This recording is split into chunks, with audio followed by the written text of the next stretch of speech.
बात फिल्मों की है, बात मदन मोहन जी की है, बात अवार्ड्स की है, ख़ास तौर पे फिल्म फेयर अवार्ड्स की है। लेकिन मैं मसला शुरू करने के पहले आज के अपने गेस्ट से आपकी मुलाकात कराऊं। मेरे को क्रिकेट का एक जुमला याद आ गया, और क्रिकेट का जुमला था जब मोहिंदर अमरनाथ पीक पे था तो सेलेक्टर्स ने उसको ड्रॉप किया था। मैं कोरिलेट कर रहा हूं कि एक खिलाड़ी या एक प्लेयर को सिस्टम के अगेंस्ट कितनी नाराज़गी होती है। तब उसने कहा था जब उसको सेलेक्ट नहीं किया था, the selectors are a bunch of jokers. मैं यहीं से शुरू करता हूं, और मेरे साथ आज इस टॉक पे जुड़े हुए हैं भोपाल के बहुत ही खूबसूरत लेखक जिन्होंने करीब 20 से 25 ड्रामाज लिखे हैं जो उनके एनएसडी के आर्टिस्ट ने निभाया है स्टेज पे। आप अन्नू कपूर जी के साथ उनके शो में थे सारेगामा में, सुहाना सफ़र। आप अन्नू कपूर के साथ सुहाना सफ़र में जुड़े हुए थे और आपने बहुत सारे एपिसोड्स किए अन्नू कपूर जी के साथ। इन्होंने रूमी जाफरी पे किताब लिखी है, उसके बारे में खुलासा करेंगे। जी। आपका नाम है रफ़ी शब्बीर साहब। रफ़ी शब्बीर साहब, बहुत बहुत स्वागत है। बहुत बहुत शुक्रिया मनोज जी, आपने अपने इतने फेमस प्रोग्राम में मुझे बुलाया और मुझे इज्जत अफजाई की, उसके लिए तहे दिल से शुक्रिया आपका। प्रोग्राम फेमस होता है गेस्ट से। जी जी, ये तो हमारा इजाफा हुआ है कि आप तशरीफ लाए, आप उल्टा बोल रहे हैं। नहीं, दरअसल क्या है कि हम भोपाली हैं और भोपाली बड़े मेहमान नवाज होते हैं जी, तो इसलिए मैं आपसे कह रहा हूँ, क्योंकि हम लोग तो मौसम का भी इंतज़ार इस तरह करते हैं जैसे अगर बॉम्बे में पानी गिरता है ना तो हम तैयारी कर लेते हैं कि अब बारिश होने वाली है, और दिल्ली में सर्दी पड़ती है तो हम लोग तैयारी कर लेते हैं। तो हम लोग मेहमान नवाज हैं, आप भी माशाल्लाह भोपाली हैं। नहीं नहीं, बिल्कुल तो बिल्कुल, इसलिए उसका अपन उस पर ज़्यादा ना घुसे साहब, फिर नहीं तो बर्रू भोपाली निकलेगा। और फिर जी जी, अपन का जिक्र था अभी हुआ ये रफ़ी साहब जी जी, कि मदन मोहन जी के साहबजादे, जो बड़े साहबजादे संजीव कोहली जी भोपाल आए थे, और मेरी उनके साथ मुलाकात रही और हमने बड़ा अच्छा एक शो किया था मदन मोहन जी की याद में, दिल ढूंढता है। जी जी, बहुत कामयाब शो था, बहुत कामयाब शो था। और संजीव कोहली जी ने उनका जो एक नज़रिया है लाइफ का कि कह रहे थे यार 10-12 साल हो गए मैं कैमरा के सामने नहीं आया, मैंने कोई इंटरव्यू नहीं दिया, बस एक ऑल इंडिया रेडियो में बता रहे थे, ज़रूर मैंने कभी बोला होगा। तो उनके साथ मेरी कोई बातचीत नहीं हुई, ये मैं रिकॉर्ड पे बता दूं, क्योंकि संजीव कोहली जी कहीं भी कोई कंट्रोवर्शियल में उन्होंने कहीं भी नहीं बोला, पर मैंने बहुत मेहनत करी, आपके साथ जिक्र किया और लोगों के साथ जिक्र किया। मुझे हैरानगी तब हुई जब इस शो में संजीव कोहली जी होस्ट थे और करीब 3 घंटे 30 मिनट का शो था, तब इस चीज़ को रियलाइज़ हुआ कि मदन मोहन जी को एक भी फिल्म फेयर अवार्ड नहीं मिला। जी, ये बहुत बड़ी अवार्ड पे जो आप एक सवाल उठाया है आपने, मैं सरप्राइज था साहब। जी जी, मैं सरप्राइज था कि मदन मोहन जी को फिल्म फेयर का अवार्ड ही नहीं मिला। जी जी, आपने अनपढ़ के लिए नॉमिनेट किया, आप वो कौंती के लिए नॉमिनेट हुए, आप मौसम के लिए नॉमिनेट हुए, आप वीर ज़ारा के लिए नॉमिनेट हुए। वीर ज़ारा तो उनकी मृत्यु के बाद नॉमिनेट हुए, आपको एक में भी अवार्ड नहीं मिला, क्या वजह है? और सब में खास बात ये मेरा ख्याल से इंडस्ट्री में पहला कोई म्यूज़िक वाला है कि जिसके मरने के बाद उसका म्यूज़िक वीर ज़ारा जो एक एग्जाम्पल बन गया था जी। तो ये तो एक बहुत कमाल की बात थी। वो वीर ज़ारा मिला, उसको आईफा में अवार्ड मिला। अच्छा, सिलसिला कहाँ से शुरू हुआ रफ़ी साहब, मैं आपको ये बताऊँ। देखिए, सिलसिला दरअसल क्या है कि अवार्ड कोई भी हो मनोज जी, उसमें कहीं ना कहीं कंट्रोवर्सी होती है। दरअसल होता है कि हर आदमी अपने आप को काबिल समझता है, और वो ना मिलेगा उसको तो कुछ ना कुछ रीज़न देता है। और कभी कभी ऐसा होता है कि बहुत काबिल लोग होते हैं, हमें लगता है कि यार ये तो इसका मुस्तहिक था, इसको मिलना चाहिए, और नहीं मिल पाता। तो कुछ बहुत सारी वजूहत हैं, वजूहत तो नेशनल अवार्ड में भी आती हैं, कभी कभी ये बातें उठती हैं। और कभी ये जो फिल्म फेयर का आपका जिक्र कर रहे हैं, तो फिल्म फेयर आपको मालूम है एक मैगज़ीन का अवार्ड है ये। अब मैगज़ीन वाले अपने पब्लिसिटी के लिए उन्होंने अवार्ड के शुरू करा, और फिर जिस तरह अपनी मैगज़ीन बिकेगी उस हिसाब से उन्होंने उसको अरेंज किया सारा। ये शुरू से ये सिस्टम था कि इतनी मैगज़ीन के इतने कूपन भर के आएंगे। हाँ, मैं उसी पे आ रहा हूँ। तो उसी का किस्सा सुनाया था संजीव कोहली जी ने, स्टेज पे सुनाया था। ये मैंने कहा ना, ये मेरी उनकी अकेली की गुफ्तगू नहीं है। जी जी जी, ये उन्होंने स्टेज पे 500 से लेके 600 दर्शकों के बीच में बताया था कि छोटे से थे तो एक मदन मोहन जी घर पे नहीं थे, तो एक मोहतरमा या एक साहब तशरीफ लाए और इतना सारा बंडल घर पे छोड़ के चले गए। वहीं से मेरे ये जो एंटीना है ना, एंटीना अपन भोपाल में बोलते हैं, वहीं से मेरा जागृत हुआ।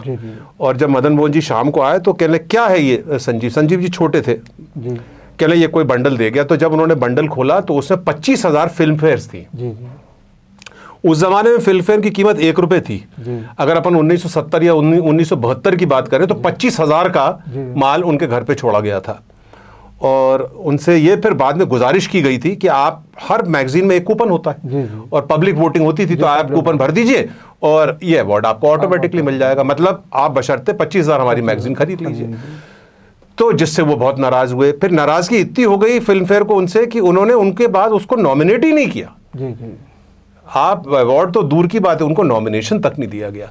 तो मैं वही सिलसिला में कर रहा हूं, जैसे मैं नहीं, मेरे ख्याल से मैंने कहा ना कि ये मेरे लिए एक जागृति की बात थी कि लग जा गले के लिए नहीं मिला, दिल ढूंढता है के लिए नहीं मिला।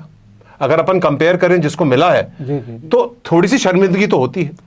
मनोज जी, एक बात ये है कि देखिए वो आदमी को अवार्ड नहीं मिला, लेकिन आज हम है ना उस आदमी पर डिस्कस कर रहे हैं, ये बहुत बड़ा अवार्ड है कि उसके इतने दिनों जाने के बाद आप उस पर प्रोग्राम कर रहे हैं, ये कर रहे हैं, तो ये उससे भाई इन लोगों को तो पब्लिक का प्यार ही इनका। मैं जब उनकी पूरी लाइफ को देखता हूँ मुझे 3 चीज़ें बड़ी हैरान कर देती हैं। एक तो ये कि जिस ज़माने में मदन जी फिल्म इंडस्ट्री में आए थे उस टाइम 3 स्टार थे, दिलीप कुमार, देवानंद, राज कपूर। राज कपूर।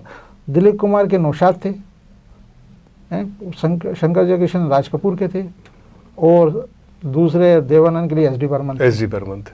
अब किसी नए म्यूजिक डायरेक्टर को वहाँ सरवाइव करने के लिए कितना स्ट्रगल करना पड़ा। उस दौर में मदन मोहन संजोग जैसी फिल्म आते हैं, वो भूली दास था और अपनी पहचान बनाते, ये इससे बड़ा उस आदमी के लिए कोई अवार्ड नहीं। क्यों अपन अभी पॉडकास्ट के पहले जिक्र कर रहे थे अनपढ़ के लिए नौशाद साहब ने क्या बोला था, बताइए, आप दोहरा दीजिए। नौशाद साहब ने तो कहा था मेरे पूरा म्यूजिक आप ले लीजिए, ये गजल दे दीजिए। ये कौन सी गजल थी साहब? ये उसकी थी अनपढ़ फिल्म। आपको एक शाबाशी अच्छी लगती है, आप क्लास में फर्स्ट भी आते हैं, अगर फादर बोलते हैं कि वेल डन बेटा, तो अच्छा लगता है, एक तारीफ अच्छी लगती है। तो एक भी अवार्ड ना मिलना उनको खाया, उनको खलल रही उस चीज़ की। नहीं, मैं देख संजीव जी से मेरी मुलाकात भी नहीं रही, मैंने उनको बस रहा, बहुत सुनता रहा उनकी बातें सब ये, और मैं भाई बेटे हैं, लाजमी बात है, बाप उसका हीरो होता है, हर बेटे का, मेरा भी वालिद मेरे हीरो ही हैं, हर इंसान के होते हैं सारी चीज़ें। लेकिन एक चीज़ मैं कहूँगी, ये अगर वो अवार्ड से तो वो ऐसे नहीं थे मदन मोहन जी, जितना मैंने पढ़ा या समझा हूँ, क्योंकि आप उससे संजीव जी कह रहे हैं कि उनको अवार्ड से ये ना मिलने से परेशान हो गए। परेशान नहीं रहे, दर्द हुआ। दर्द क्या हुआ? आप देखिए, मैं आपको एक एग्जांपल बताऊं कि उनकी मौत के बाद की बात बता रहा हूँ कि एक उस ज़माने में एक चीज़ होती थी जो पब्लिक जिसको बिल्कुल कहती बिल्कुल रियल है, इसमें फेक नहीं है, वो है बिना का गीतमाला, जिसके पायदान पर फंस बजना पड़ा। कोई भी बिना का गीतमाला जो सालाना प्रोग्राम है, उसमें बगैर मदन मोहन के 10 गानों में कहीं ना कहीं मदन मोहन जी थे। लाजमी 1977 में वो लैला मजनू का हुस्न हाजिर है, कोई पत्थर से न मारे मेरे दीवाने को, वो पहले नंबर पे था, और दूसरे नंबर पे पर्दा है पर्दा। मतलब ये कि आखिरी टाइम तक वो हीरो रहा वो आदमी, भाई पब्लिक ने उसको पसंद करा मदन मोहन को।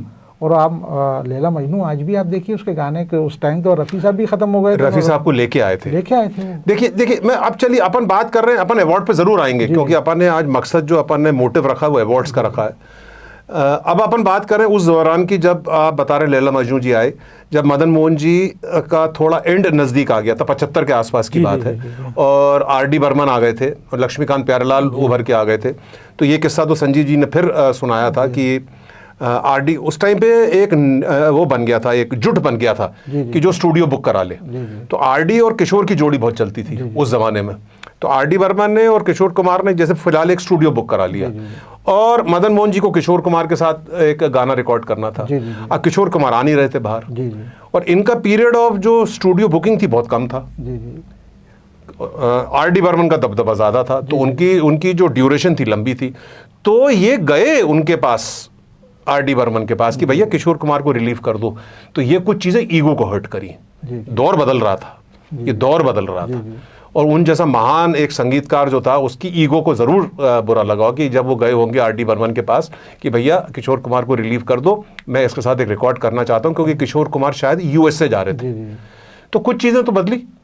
नहीं, ये तो देखिए अप डाउन्स तो है ना, फिल्म में आज भी है। चढ़ते सूरज की पूजा तो हर जगह होती है। हाँ, हर जगह होती है। तो ये कोई ऐसा कोई नहीं है। अब देखिए, मैं आप मदन मोहन जी की बात कर रहे हैं, मदन मोहन जी के भी साथ ऐसा कई बार हुआ कि जब उनका उरूस था तो उन्होंने भी कई बार नाराज़ हुए, कई दूसरे लोगों से नाराज़ जैसे हुए। एक आध किस्सा सुना, जैसे वो कौन थी फिल्म, राज घोसला की सुपरहिट म्यूजिक है भाई, उसके लिए तो नॉमिनेट भी हुए थे ना।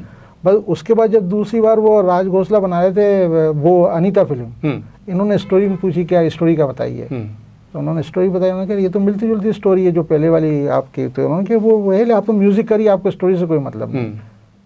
तो क्या नहीं, मैं नहीं करूँगा। वो तो जिद, चलिए खैर, वो तो फेल होगी आपकी। और वो ये हुआ, उसके बाद राज घोसला ने दोबारा मदन मोहन को लिया ही नहीं। तो ये तो क्या है कि ये और अच्छे होना चाहिए, अच्छे आर्टिस्ट में इतना ईगो तो होना चाहिए उससे बात करने का, और इससे हम बुराई की नज़र से नहीं देखते इसको, सब में होता है भाई, अच्छा आर्टिस्ट में है तो उसमें वो कहते हैं ना अकड़ तो रहती है सारे के। चलिए, तो किस्से जो थे जहाँ जिसको जो ओहदे पे पहुंच चुके थे वो, और जिस मुकाम पे पहुंच चुके थे, और आज उसलिए उनकी याद आती है क्योंकि उन जैसे कंपोजिशन किसी ने बनाया नहीं। फिल्म फेयर अवार्ड में जैसे आप और अपन अवार्ड्स के बारे में जिक्र कर, जैसे आप जिक्र कर रहे थे पृथ्वीराज कपूर का, वो किस्सा सुनाइए।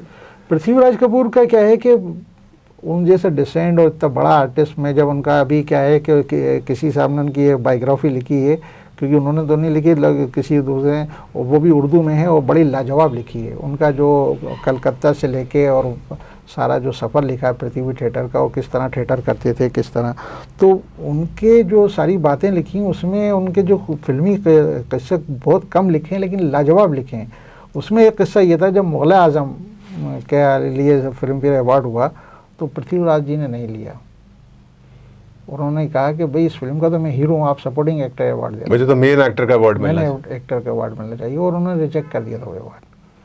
पृथ्वीराज कपूर जी का ऐसे और भी, जैसे और भी लोग हैं जिन्होंने, जैसे मैं उसका प्राण साहब की, अपन की एक्चुअली जो हम लोग की रफ़ी साहब से मुलाकात हुई 3-4 दिन पहले और बात हुई कि अवार्ड पे ज़रूर करेंगे, तो सबसे बड़ा कॉमन उदाहरण जो हम दोनों का था वो प्राण साहब का था कि प्राण ने बेईमान के लिए बेस्ट सपोर्टिंग एक्टर का अवार्ड लेने से मना कर दिया था, क्योंकि उस जमाने में शंकर जयकिशन को बेईमान के लिए बेस्ट म्यूजिक डायरेक्टर का अवार्ड मिला था और गुलाम अहमद साहब को पाकीज़ा के लिए नहीं मिला था।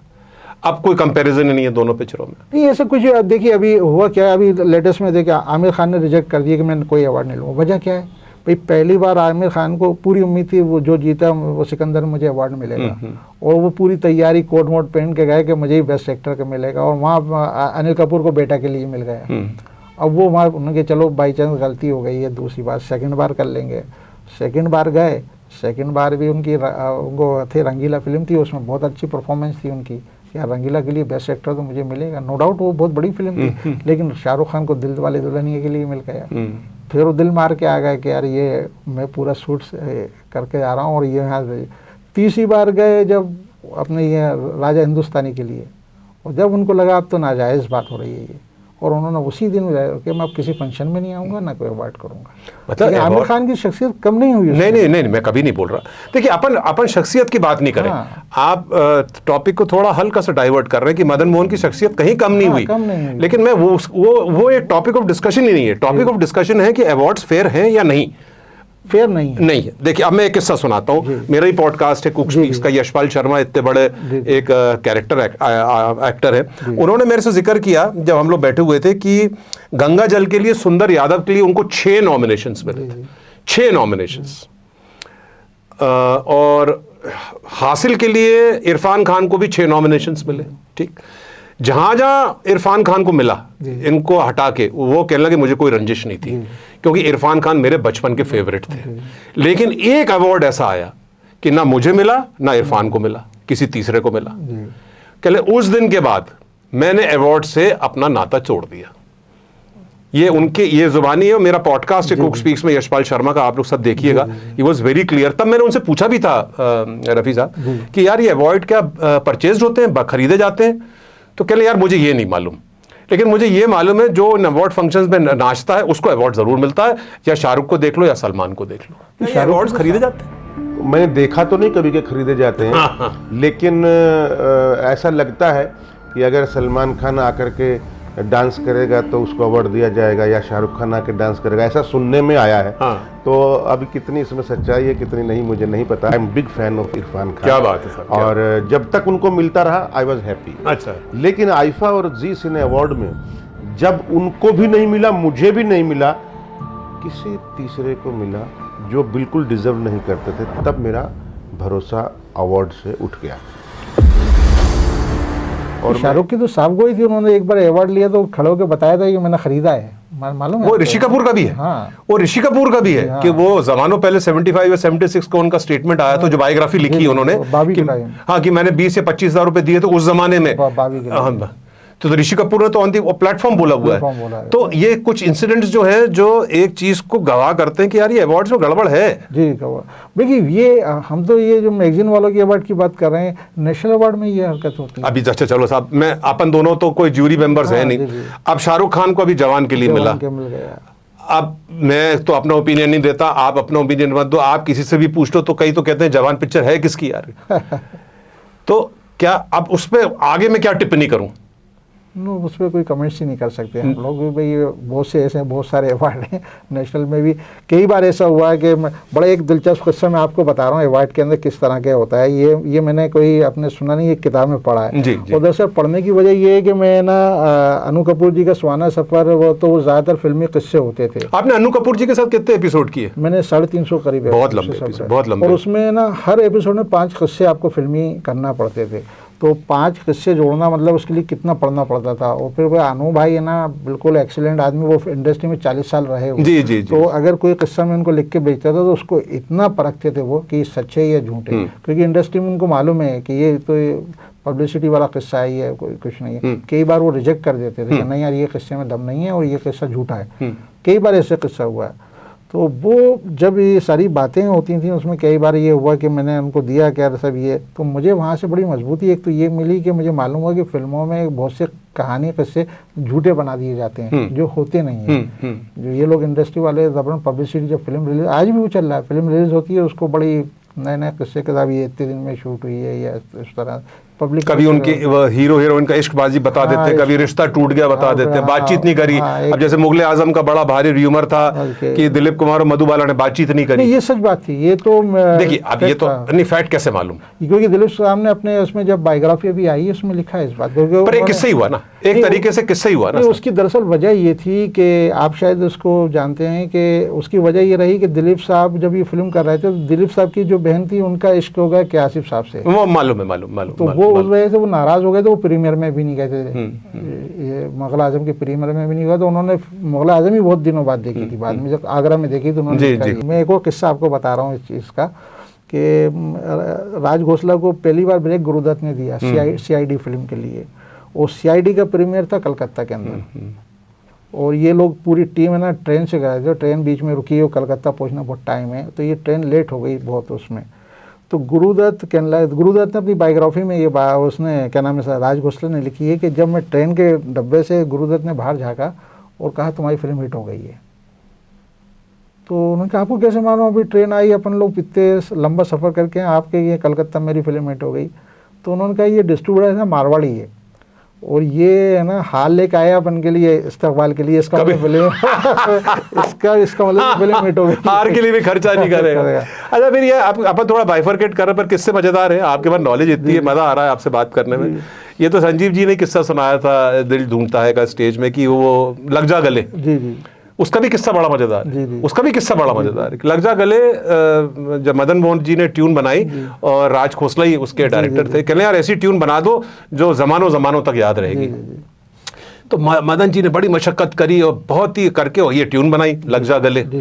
और बड़े खुश हुए कि यार मैंने लाजवाब ट्यून बना दी। और शाम को फ़ोन किया राज खोसला साहब को कि आ जाओ साहब, एक कप चाय पियेंगे और ये आपको ट्यून सुनाएंगे। तो आ गए राज खोसला जी, बढ़िया। तो उन्होंने ट्यून सुनाई तो रिजेक्ट कर दी राज खोसला साहब ने, ये क्या बना दिया यार, ये तो कुछ और बनाओ, नहीं मज़ा आया।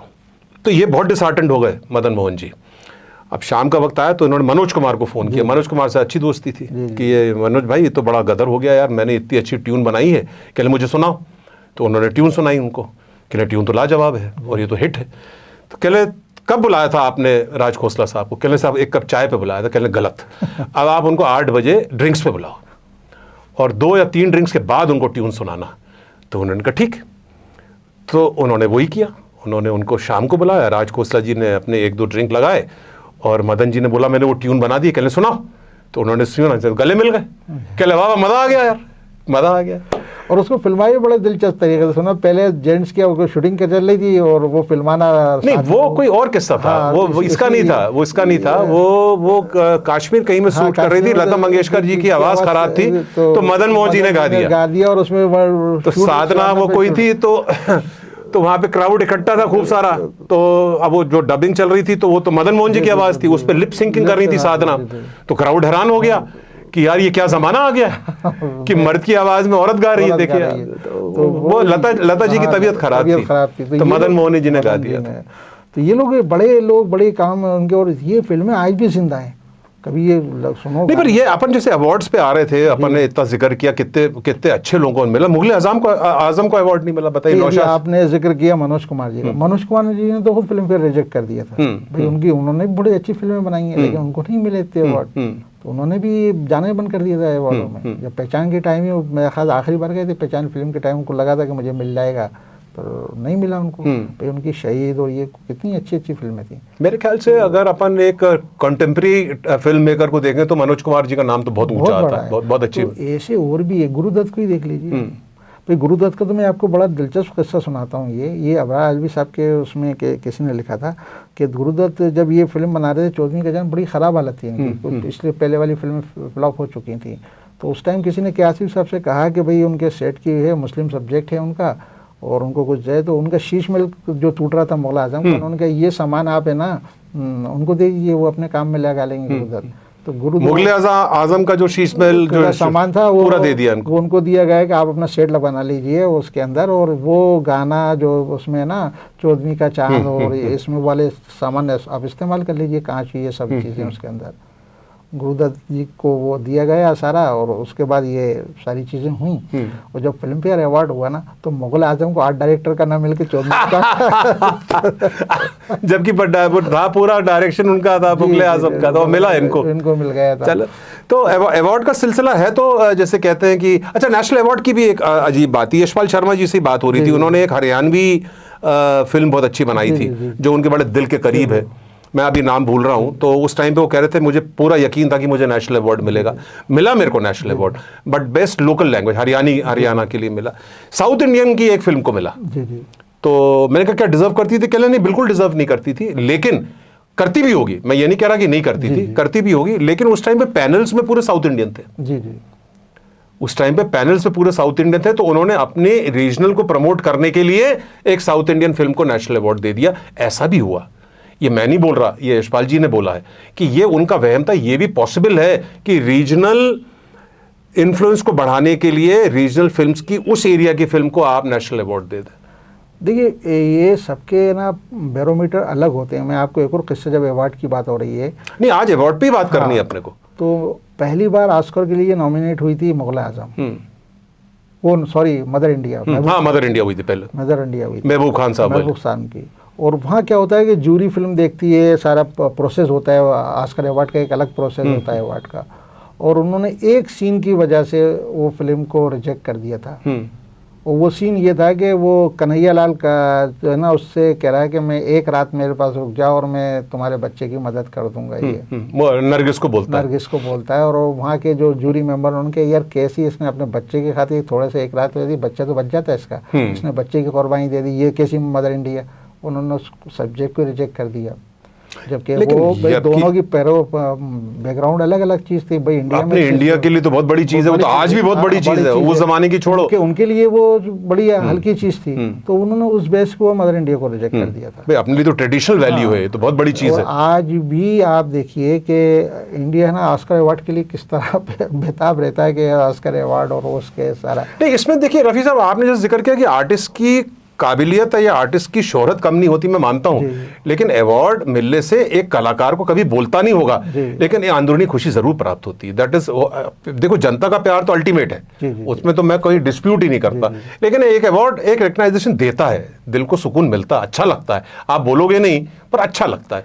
आप अपना किस्सा तो सुनाइए जो आप पॉडकास्ट के पहले मुझे बता रहे थे, आपका शेर भी सुनेंगे बहुत बढ़िया वाला। मेरा शेर नहीं है, वो मिराज साहब, मेरा जिसका भी हो, लेकिन पहले अपना किस्सा सुनाइए। वो दरअसल क्या है कि मैं बेसिकली पहले पेंटर था, तो मैंने अपनी एक एग्जीबिशन में अपनी पेंटिंग भेजी थी कि मेरे सिलेक्शन हो जाएगा उसमें, और इत्तेफाक से हुआ वहाँ सिलेक्शन मेरा ना हो गया, कला परिषद का वो था अवार्ड, वो तो किसी और पेंटर का सिलेक्शन हो गया वो। और जब वो सिलेक्शन हुआ वहाँ तो मुझे बड़ा है, तो कमला प्रसाद जी उस वक़्त उसके आनंद सेना साहब और ये कमला प्रसाद, तो मैंने एक बड़ा सा जज्बात होता है ना कि यार मेरी पेंटिंग को क्यों आपने रिजेक्ट कर दिया, ना अवार्ड देते कम से कम डिस्प्ले तो करते उसको, वहाँ डिस्प्ले होता है वही बड़ा अवार्ड होता है, तो उन्होंने डिस्प्ले में भी नहीं रखा था उसको। तो मुझे बहुत खला उस बात को। तो मुझे उस टाइम मेराज फैज़ाबादी का ये शेर था कि कीमत तो मिल रही थी पर मैं बिका नहीं, गुर्बत में किसी का कसीदा लिखा नहीं, तमगा बहादुरी का उसी को दिया गया, मैदान जंग में जो किसी से लड़ा नहीं। क्या बात, क्या बात, क्या बात। तो ये तमगे बहादुरी के ऐसे मिलते हैं। और फिर उसके बाद वो उसको बरसों हो गए, आज भी जिस शख्स को वो सारी चीज़ें मिली थी वो आज कहाँ है, मैं कहाँ हूँ, मुझे लगता तो मैं तो तब मुझे लगा कि यार ये लाइफ है ना, स्टेप बाय स्टेप नहीं है। मैं कई बात को लाइफ क्या मालूम कहाँ से कहाँ रास्ते निकाल देती है। बात उसकी नहीं हो रही लाइफ जिंदगी कहाँ ले जाती है, बात अभी हो रही कि अवार्ड मैनिपुलेटेड है या नहीं। तो अपन इस नतीजे पे आ रहे हैं कि हाँ यार मैनिपुलेशन तो होता है। अब जैसे चलिए अपन और इस सेंचुरी पे आ जाए, मदन मोहन की जो बात कर रहे हैं अपन 2004 पे आ जाएं, वीर ज़ारा पे आ जाएं, 2005 पे आ जाएं जब वीर ज़ारा को आईफा का अवार्ड मिला और संजीव कोहली जी गए और उन्होंने अवार्ड को एक्सेप्ट किया। उसके पहले इनको लोकल अवार्ड्स में एक नॉमिनेशन मिला था संजीव कोहली जी को, जिसमें ये बिल्कुल जिक्र किया गया था कि वीर ज़ारा को ही मिलेगा। ये जाने में बिल्कुल इंटरेस्टेड नहीं थे, गए, ये गए और ये सिलसिला उन्होंने किसी और को सुनाया और ये गए वहाँ पे। और जैसे आपने जिक्र किया सूटेड बूटेड बिल्कुल बाकायदा कि यार वो पढ़ के गए होंगे, रट के स्पीच तो देनी पड़ती है जनरली। आजकल तो वो शुरू करते हैं I owe to my parents and my mother and my father, बेशक उनसे बातचीत भी नहीं हो रही है आपकी, लेकिन वो जिक्र ज़रूर आता है।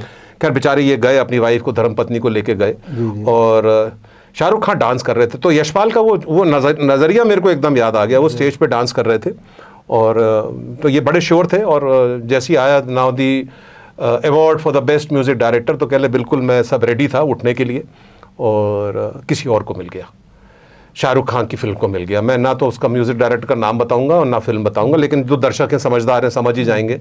तो उनको वीर ज़ारा को नहीं मिला, किसी और को मिला। और जो उस टाइम पे जो लोग बैठे थे, इत्तफाकन एक दो लोग अपने भोपाल के भी थे, तो जिसको मिला वो उठा, उसने संजीव कोहली जी को पीछे से टैप किया और आगे से यूं करता हुआ निकल गया। अब उसने यूं किया था या यूं किया था, हो सकता है दर्शकों ने उसमें भी मिर्च मसाला डाला हो, लेकिन टैप किया और यूं गया और यूं करते हुए निकल गया। वो जो भी म्यूजिक डायरेक्टर था, मदन मोहन जी के कंपोजिशन को यूं करना या यूं भी करना कितनी बड़ी तौहीन है। तो ये भी एक सिलसिला रहा जो उन्होंने सुनाया। तो दर्द तो रहा, परिवार में दर्द तो है। और वही ये जो मैं एपिसोड या पॉडकास्ट आपको बुलाया, आपके पास भी इतनी नॉलेज है कि इतने बड़े कलाकार को एक अवार्ड मिलना चाहिए था। अच्छा, उसको नेशनल अवार्ड मिला दस्तक के लिए, नेशनल, उनके ऊपर सर्टिफिकेट भी आया है। तो वो भी आया। देखिए मदन मोहन जी को, फिर दस्तक का जो गाना उन्होंने गाया माहिरी अपनी आवाज में जो गाया, अरे लाजवाब। और उसका क्या है कि बड़ा दिलचस्प क्वेश्चन है। उसके डायरेक्टर थे रायन सिंह बेदी।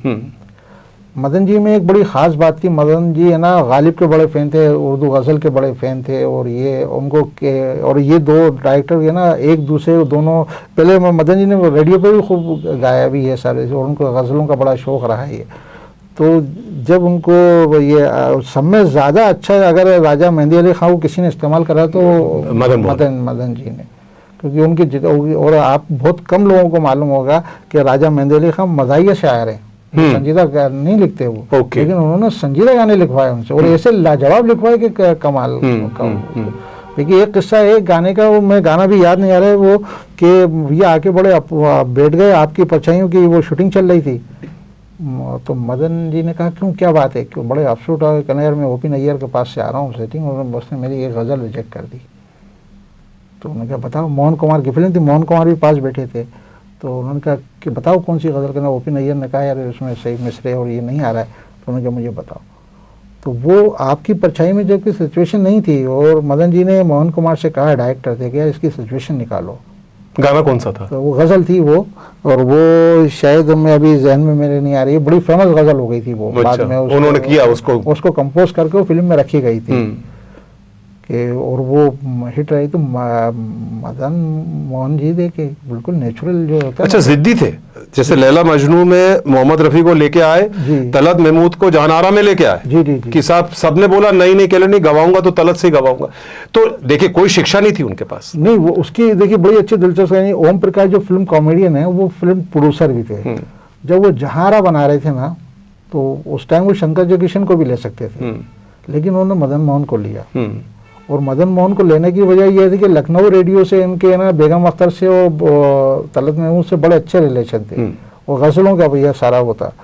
तो मदन मोहन, जैसे भी मैंने इससे पहले राजगोसला वाला किस्सा किया है, आपने जिक्र किया, वैसे उन्होंने दोस्त यारी है, वहाँ स्टूडियो में इनका ऑफिस था। तो ये जो किस्सा मैं आपको सुना रहा हूँ, ये ओम प्रकाश जी ने क्षमा में लिखा था कि उसने मुझे समझाया भी कि यार कहाँ लगा हुआ है ये, तू फिल्म बना रहा है। उन्होंने कहा यार फिल्म तो बनेगी, पंजाबी में ये कि नहीं यार फिल्म तो बनना है।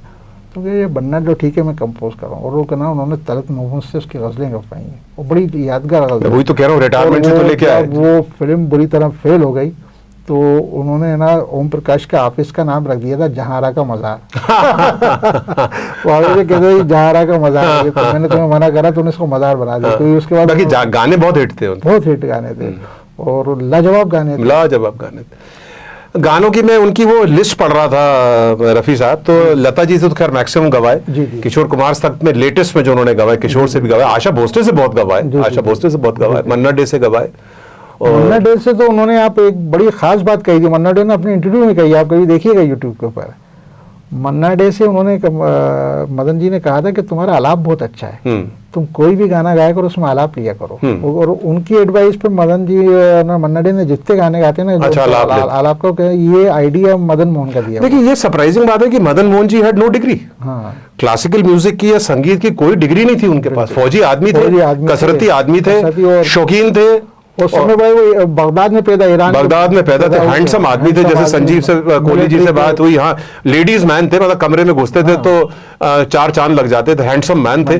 और बड़ा दिलचस्प किस्सा ये है कि मिलिट्री से वो जब पहली इंडिया की जो वार मूवी बन रही थी हकीकत, और हकीकत जब बनी और उसके लिए चेतन आनंद उसके डायरेक्टर थे, उन्होंने मदन जी को ही करा। तो मदन जी ने क्या है कि उसमें बड़ी उसके गाने आप सुनिए, आप कभी आप क्या बोलेंगे किसी का। उसमें भूपेंद्र को पहली बार उन्होंने चांस दिया, होके मजबूर, एक्टिंग भी करवाई थी भूपेंद्र। हाँ, थोड़ी सी एक्टिंग, होके मजबूर उसने मुझे बुलाया होगा। उसमें एक मोहम्मद रफी का गाना भी बहुत अच्छा है, कहीं दूर, वो सुधीर संजय खान गाता है, वो बहुत ही अच्छा गाना है। वो मैं चला गया तो निकल गया, हाँ वो दूर वाला बहुत खूबसूरत गाना। उसने ना रोका, मस्ती में छेड़ के तराना कोई दिल का, विजय आनंद गाते हैं जो, वो क्या गाने बनाए साहब उन्होंने। मैं उसके दर से उठा था, मैं उसके दर से उठा था, बहुत लाजवाब। और ये कैफी साहब की लाजवाब, कैफी साहब की। वो कैफी साहब भी अपने आप में बहुत बड़ा शायर था और ये इनको शायरी की बड़ी समझ थी। एक बड़ा अच्छा दिलचस्प किस्सा है मदन जी का, ये कि मदन जी रिकॉर्डिंग में बैठे हुए थे और रफ़ी साहब आए और वो चेतन आनंद की फिल्म थी। उन्होंने कहा यार बड़ा वक्त ऐसा चल रहा है, ये 74-75 की बात है, किशोर का बड़ा वो है ये वो। तो उन्होंने कहा यार इस फिल्म में एक गाना तू गा दे और निकल जाएगा वो फिल्म थी हंसते ज़ख्म, तुम जो मिल गए। वो तो बड़ा लंबा गाना था, बहुत लंबा गाना, नवीन निश्चल और प्रिया राजवंश। तुम दिल से गा दो इस गाने को तुम, पर क्या गाना गाया, क्या म्यूजिक है उसमें साहब। वो म्यूजिक तो आज भी सुन लो, कितने जमाने हो गए। हाँ, तो ये क्या है कि मदन जी की ये वही काबिलियत थी। तो मुझे जब अपन अवार्ड की बात करते हैं ना, तो किसी की भी अवार्ड की, तो मैं उसकी शख्सियत को देता हूँ, इसके लिए अवार्ड छोटा है यार। हाँ, ये अपन मेरे ख्याल से इसी खूबसूरत एक वार्तालाप से अपन इस वार्तालाप को खत्म करें कि वाकई में अब ये लगता है कि मदन जी के देहांत के इतने 1975 में देहांत हुआ उनका, तो 50 साल हो गए उनको, मतलब उनका बर्थ सेनेटरी ईयर जो 100वां वर्ष आज मनाया जा रहा है, उसके बाद भी अपन उस आदमी को याद कर रहे हैं। मेरे ख्याल से इसी डायलॉग से अपने को खत्म करना चाहिए कि मैं कहता अवार्ड ही छोटे थे, अवार्ड छोटे थे, ये बहुत बड़े थे, अवार्ड उनके लिए बहुत छोटे थे ये उनके लिए। ये सही बात है, आई एग्री। और क्योंकि इसकी एक और वजह है कि जब शाहिर को हुआ तो शाहिर ने यही कहा था कि भाई आप जब मैं मकबूल हो गया हूँ तो आप मुझे अपनी अवार्ड की पहचान के लिए अवार्ड, मुझे तब देना चाहिए था जब मैं स्ट्रगल कर रहा था। बिल्कुल तब आपने दिया नहीं मेरे। हाँ, अब आप क्या है कि अपने प्रोग्रामों के लिए मुझे बुला रहा हो, ये कर रहा। तो ये देखिए ऋतिक घटक ने तो इसलिए रिजेक्ट कर दिया था कि गवर्नमेंट का अवार्ड पद्मश्री वाला कि साहब आपने मेरा पता जब आपको नहीं मालूम तो आप अवार्ड क्यों दे रहा हो मुझे।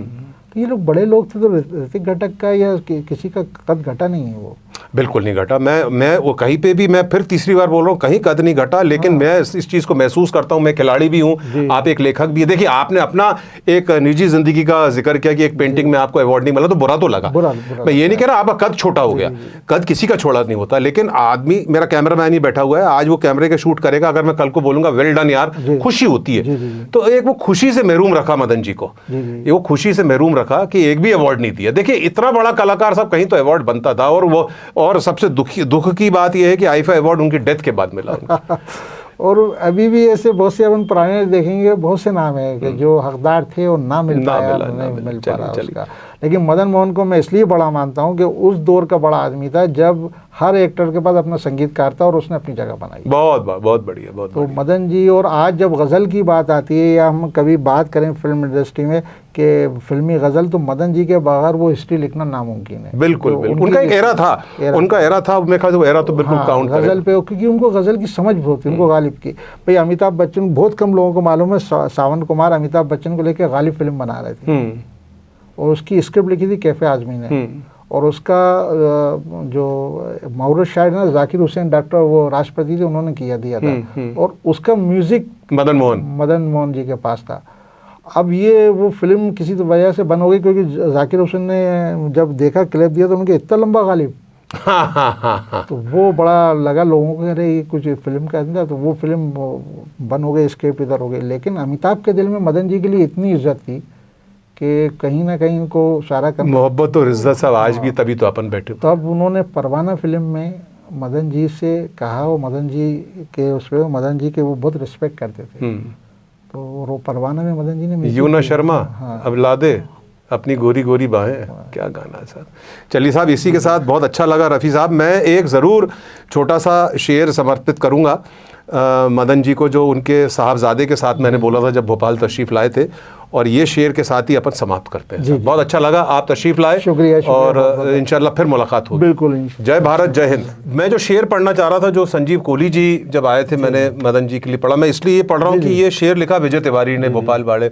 अच्छा, वो भी बड़ा गुस्से वाला आदमी, अब उसका अगर शब्द एक का इधर हो जाए तो बहुत नाराज़ होता है रफ़ी साहब। तो मैंने कहा मैं पढ़ूँ, लेकिन शेर यही पढ़ा था कि इल्मो अदब के सारे खजाने गुजर गए, इल्मो अदब के सारे खजाने गुजर गए, क्या खूब थे वो लोग पुराने गुजर गए, बाकी है ज़मीं पर फ़कत आदमी की भीड़, इंसान को मरे हुए तो ज़माने गुजर गए। ये हमारी श्रद्धांजलि मदन मोहन जी को। जय हिंद, जय भारत।